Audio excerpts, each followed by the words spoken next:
Hello everyone. Welcome to Study to Win Education.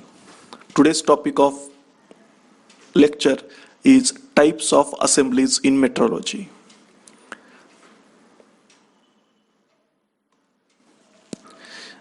Basically, we have three types of assemblies. First of all, let me clear that these are the types of assemblies in a metrology. We have different types of assembly in the different context of a mechanical engineering. If you go to CAD CAM, there will be a top to bottom assembly, bottom to top assembly, and so on. We are not going to discuss all this here. These are the types of assemblies in the context of metrology. And here are the three types of assemblies. First is make to suit assembly. Second is interchangeable assembly. And third is selective assembly. Assembly means a fitting of two components with each other to get the required fit among them, required relation among them. So we have nut and bolt, and tightening this nut and bolt is one kind of assembly. Fitting the shaft in a hole is one kind of assembly, and so on. I hope you are clear about it. Now we will go one by one. What is make to suit assembly? It is very simplest type of assembly, and these are used in olden days. I don't think that nowadays any company or any workshop can also be using this type of assembly. A very low end what I can say, any low-end processes and jobs can only be using this kind of assembly, make-to-suit assembly.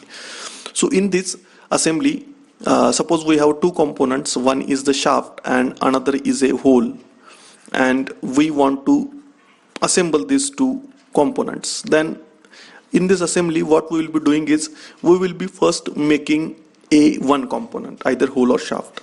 And as I already said, we want a required kind of a fit when they get assembled, maybe clearance, interference, and so on. So suppose we have made a shaft first, then we will make the hole in such a way that we get a required kind of fit. We will first make the shaft and we will progressively increase the size of hole so that we get the required kind of assembly. Here there is no need of dimensioning the component, there is no need of tolerances and so on. It is matching one component with the other. So this is very simple, but there are some advantages as well as disadvantages of this process.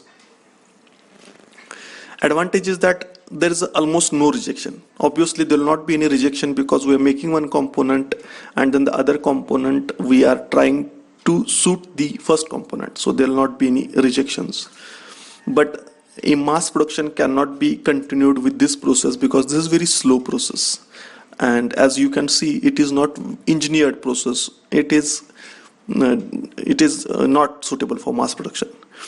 Another limitation is that whenever this particular assembly fails on the field, then we have to bring the whole assembly to the workshop again.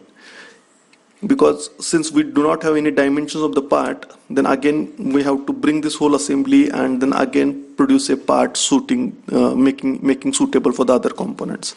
So this is like disadvantage of make to suit assembly, and only one person is taking care of manufacturing as well as assembly.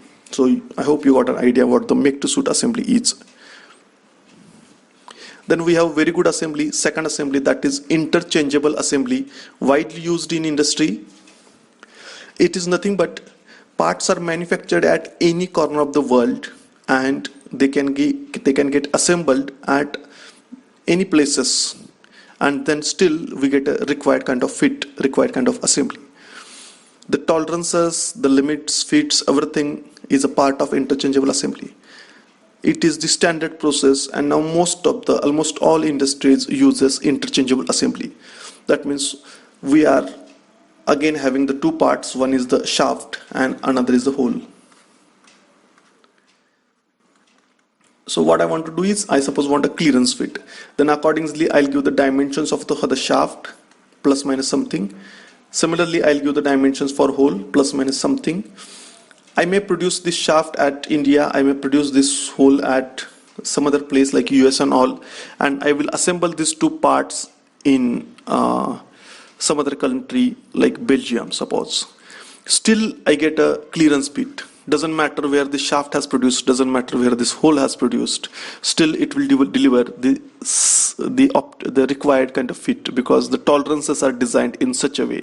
If these parts get produced within the tolerance, it will always deliver the required fit. Doesn't matter where we are assembling it, doesn't matter where we have produced these shafts. So this is the beauty of interchangeable assembly. This has allowed us to increase the production. This is very much suitable for mass production. A specialization in this process can be achieved by worker, because a worker, he is always doing a turning operation, so obviously he will be mastering in that particular operation. A worker who is always drilling, he will be mastering in the drilling operation. A specialized machines can be brought, and so on. The industrializations is based on this interchangeable assembly only.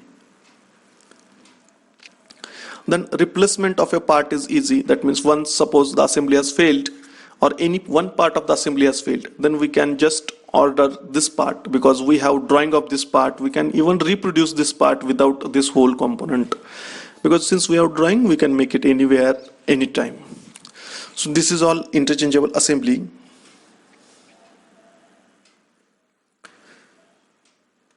And the last one is selective assembly. In selective assembly, only selected group of components are interchangeable, called as selective assembly. Mainly, this type of assembly is used to produce close tolerances on a less process capability machines. Process capability and I have made one more video on this process capability topic. You can prefer watching it if you are not clear about the concept of process capability. Here, I will tell you in a brief that selected groups, we will have a machine A. Suppose it has a tolerance of 0.3. It has process capability of a 0.3, and we have part to produce with a tolerance of 0.1. So obviously, a tolerance with 0.1 cannot be produced with a machine which has a process capability of 0.3. But we can make use of selective assembly in this case, and we can achieve the tolerance or a fit in a tolerance of 0.1. So this is the idea of selective assembly. I prefer, if you don't know about this, I have made a video on selective assembly as well. You can watch it, and you can also watch a video on process capability. In selective assembly, only selected group of components are interchangeable, called as selective assembly. It has been developed for manufacturing of the components with very close tolerance on a machine which has very poor process capability. So this is a application of this selective assembly is limited. A ball bearing industry uses selective assembly because of certain reasons, and interchangeable assembly is mainly used by all the industries. So this was all for the types of assemblies. You can visit our website www.study2win-education.com. You can also join with us on our Telegram channel. Thanks for watching this video. Don't forget to like, share and subscribe. Have a great day. Thank you.